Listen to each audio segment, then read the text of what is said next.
Fayruz says, Sheikh, is it true that when someone dies, we should not cry because the dead soul will feel pain? People say if we cry, the dead person will feel that a mountain is kept on them. First of all, there is an authentic hadith which is narrated by Abdullah ibn Umar, may Allah be pleased with him and with his father. It's in the Sahih. The Prophet said, alayhi salatu wasalam, that the deceased is tormented by his family's crying, weeping, or wailing, depending on how you translate the word, بِبُكَاءِ أَهْلِهِ عَلَيْهِ. And this is an issue that caused dispute among the scholars. So the hadith is authentic without any doubt. Narrated by Umar himself, may Allah be pleased with him, and his son Abdullah ibn Umar, and Abu Musa al-Ash'ari, and a great number of scholars and companions, that is, who accepted it as it is. Mother Aisha, may Allah be pleased with her, she said, no, they misheard the hadith. The Prophet said that the kafir, the disbeliever, is being tormented by the weeping of his family.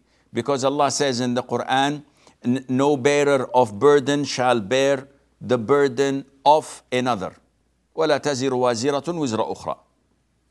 So what is his fault to be tormented for someone else's action? And the scholars brought a number of interpretations. They said, first of all, the hadith is crystal clear. There's no doubt about it. Secondly, the understanding of the hadith, they gave a number of interpretations. One, that the deceased himself, before dying, made a will and advised and ordered his family to wail and cry and shout and tear their hair and dresses like the pre-Islamic era used to do. Another interpretation is that he knows that this is the custom of the women and the people in his community, yet he did not tell them not to do that. He was okay with it. He did not order them, but he was okay with it.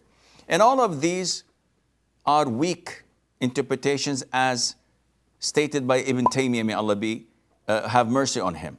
And he said that the most authentic opinion is that tormenting a deceased is not punishment. What you have discomfort with is not necessarily a punishment. So such a torment is not a punishment for what they're doing. It is something that saddens you. And he gives a similar hadith where the Prophet said, alayhi salatu wasalam, traveling is a piece of torment. السفر قطعة من العذاب, prevents a person from eating and drinking. So the Prophet described traveling, alayhi salatu wasalam, to be a piece of torment, though there's nobody punishing you for it. But this is the hardship that you will face. So a deceased face such a hardship if his family weep, and to be specific, wail. See, crying is not a sin, weeping is not a sin. And a deceased would not be tormented because of his family's weeping. The Prophet himself, alayhi salatu wasalam, wept when his child, when his only son, Ibrahim, died. So he said, the eyes weep and the heart is saddened, and we do not say except what pleases Allah, and by Allah we are saddened for departing you, O Ibrahim. Therefore, weeping is totally a human characteristic. It's only natural. What is not is wailing.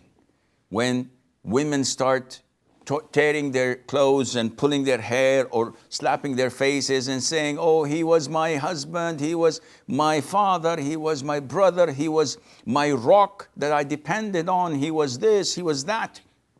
This is when the deceased would be tormented, and if he ordered that, he would be punished for it. And there are so many hadiths stating that there is an angel pinching the deceased, telling him, are you like what they're saying? Are you her rock? Are you this? Are you that? So this is a form of it, and Allah Azza wa Jal knows best.